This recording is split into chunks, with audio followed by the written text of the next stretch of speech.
à ceux qui passent ici pour la première fois. Louise du blog Il est écrit. Heureuse de vous retrouver à nouveau. Je voulais juste faire une courte exhortation, on va dire un petit message en fait pour aujourd'hui. Donc j'espère que vous allez bien, que vous passez un bon week-end. Et donc le message que je voulais vous partager, c'est sur un sujet que j'ai sur le bout des lèvres depuis peut-être 2 semaines. Et j'avais noté chercher la face de Dieu. Et je me disais, bon, qu'est-ce que c'est chercher la face de Dieu? Parce qu'on entend souvent l'expression chercher la face de Dieu. Et donc je méditais dessus et je me disais, bon, ben, je ferai mes petites recherches dessus. Et comme je n'avais pas vraiment de direction, c'est plus une pensée comme ça qui m'est venue en lisant un passage que d'ailleurs j'ai oublié. Je ne sais plus ce que je lisais, mais j'ai lu chercher la face de Dieu. Et en fait, je m'étais dit, tiens, ce serait intéressant de partager ça avec vous. Mais j'avais mis de côté. Et hier, dans mon temps de prière et de méditation, je suis revenue là-dessus. Ça a résonné fort dans ma tête. Et donc voilà, je suis là ce matin pour vous partager donc ce petit message sur qu'est-ce que c'est que chercher la face de Dieu. Ce n'est pas vraiment long, Et en fait, quand on lit la Bible ou lorsque vous écoutez certaines personnes, certains chrétiens parler, vous entendrez souvent cette expression « chercher la face de Dieu ». Mais qu'est-ce que c'est chercher la face de Dieu? Je ferai sûrement un article dessus pour faire les choses de manière un peu plus, on va dire, carrée, propre et carrée. Et ce matin, en fait, je voulais juste vous parler rapidement de ce sujet parce qu'il m'a interpellée et que voilà. Donc, quand on voit dans la Bible chercher la face de Dieu, on comprend souvent que Dieu nous appelle en fait à le chercher par la prière, par le jeûne, par la méditation de sa parole. Je m'excuse pour les bruits de fond. Voilà, donc par la méditation de sa parole. Donc voilà, donc chercher la face de Dieu, c'est vraiment essayer, c'est tout faire, on va dire, pour se connecter à lui, pour l'appeler à nous, pour appeler en fait pour qu'il mette en fait, qu'il pose ses regards sur nous.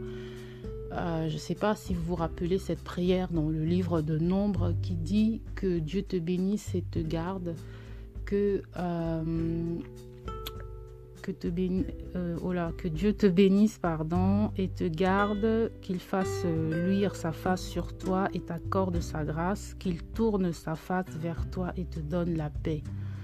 Donc là, vous voyez, c'est pas mot pour mot ce que je viens de vous dire. Vous pouvez chercher le passage dans le livre de Nombre, chapitre 6. On nous dit que Dieu tourne sa face sur toi.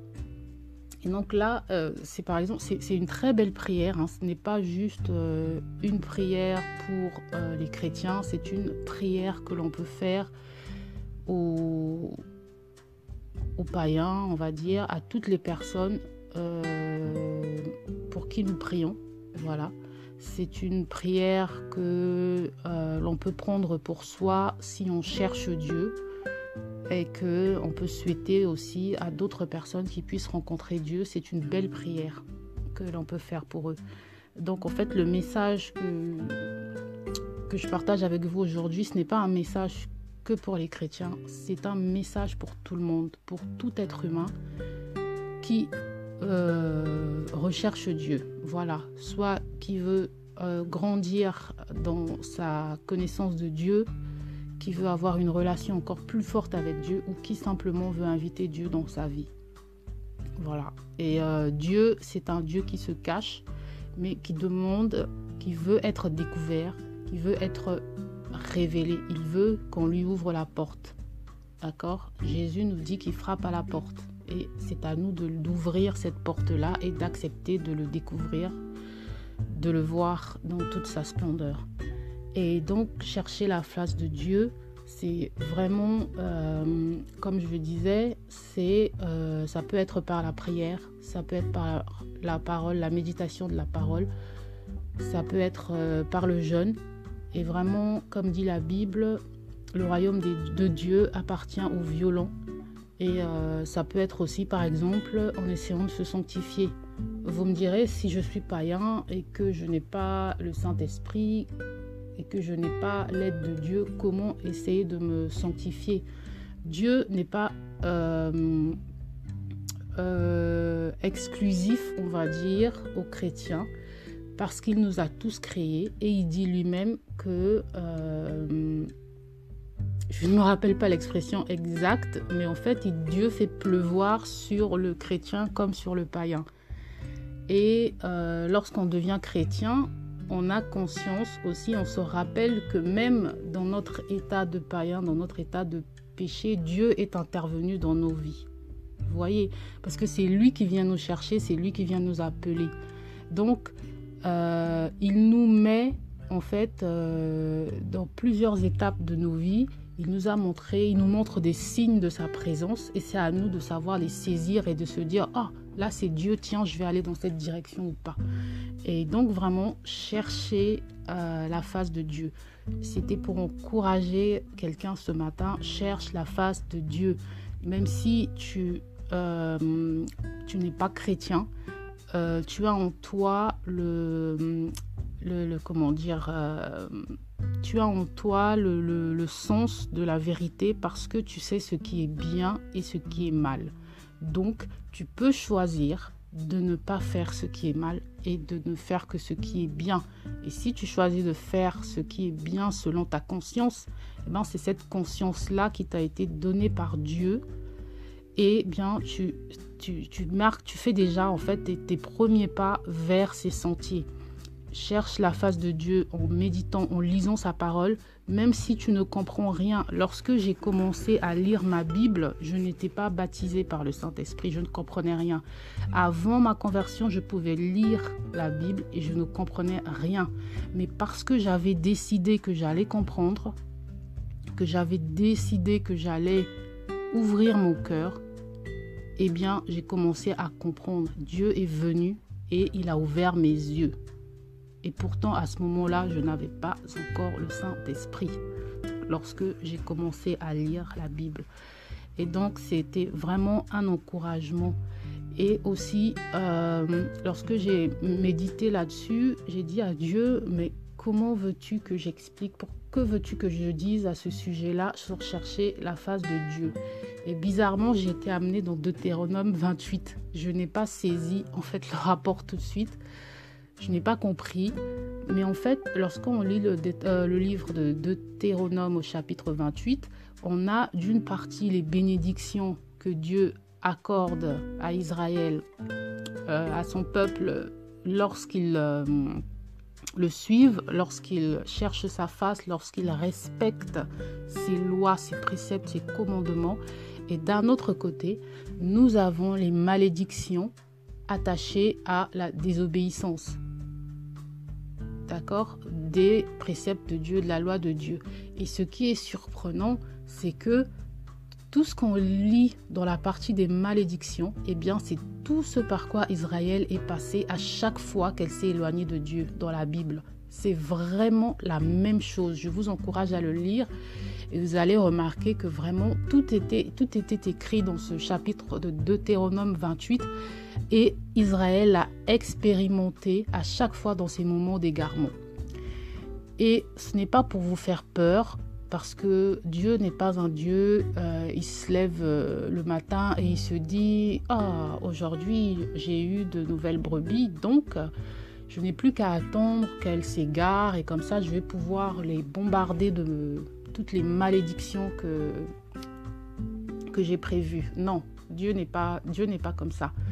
Dieu n'est pas comme ça. Simplement, il essaie ici de nous dire qu'il est important qu'on aille vers lui, non pas pour les bénédictions, parce que les bénédictions, aux bénédictions sont attachées des malédictions. C'est-à-dire que si on ne respecte pas les lois de Dieu, eh bien, on récolte ce qu'on a semé et on récolte des malédictions. Si on s'éloigne de lui, si on ne le suit pas. C'est ce qu'il faut garder en tête. Ça ne veut pas dire qu'il faut avoir peur de Dieu en se disant « Ah mince, et si je n'y arrive pas ?» Non, vous y arriverez parce que vous aurez la grâce de Dieu. Par la grâce de Dieu, d'accord ? Par la grâce de Dieu et par son esprit, tout est possible avec lui. Ce ne sera pas par votre propre force si vous l'acceptez et que vous le recevez comme Seigneur et Sauveur. Ce sera par sa grâce. Et donc voilà, il est important qu'on aille vers Dieu, qu'on aille vers Jésus en se disant que je viens vers toi, Père, parce que tu m'as aimé le premier, parce que je suis touchée par ton sacrifice pour moi à la croix et que j'ai conscience que sans toi, je ne puis rien faire. Sans toi, je ne suis rien. C'est cela en fait. Il faut qu'on aille vers Dieu pour son amour, qu'on aille vers Dieu parce qu'on a conscience qu'en lui, nous avons une espérance. Lorsqu'on est sur cette terre, lorsqu'on ne suit pas Jésus, eh bien, on vit en se disant juste que je vais vivre et mourir et après ça, c'est fini. Est-ce que vous voyez un peu? Et il n'y a pas d'espérance. Qu'est-ce que c'est que cette vie où on est là, on jouit de certains plaisirs et à la fin, c'est fini, on n'existe plus? C'est quand même déprimant quoi, comme conception de l'existence. Mais avec Jésus, on a une espérance. On a l'espérance de la vie éternelle avec lui. On a l'espérance qu'il nous porte avec lui partout où nous irons. On a l'espérance qu'on peut déposer nos fardeaux à ses pieds et avoir le cœur léger. On a l'espérance que lui, même si tous les hommes sur cette terre arrêtaient de nous aimer, lui seul nous aimera encore. Donc, voilà. Donc, je vous encourage à chercher la face de Dieu. Passez du temps dans la parole. Même si vous n'êtes pas chrétien, mais que vous sentez en vous que vous voulez approcher Dieu, vous voulez connaître Jésus-Christ, passez du temps dans la parole, priez, exercez ce don que Dieu a donné à chaque être humain, de savoir ce qui est bien et ce qui est mal, et choisissez le chemin de la vérité, choisissez le chemin du bien, afin de pouvoir vous rapprocher de lui. Et donc j'espère vraiment, et je vous fais vraiment cette belle prière du Nombre au chapitre 6, que Dieu te bénisse et te garde, que sa face luise sur toi et t'accorde sa grâce, que l'Éternel tourne sa face vers toi et qu'il te donne la paix. Je prie vraiment ce matin que vous puissiez rencontrer Jésus et que vous soyez transformés. Merci de m'avoir écouté. Et à bientôt, j'espère, pour de nouvelles aventures bibliques. Ciao!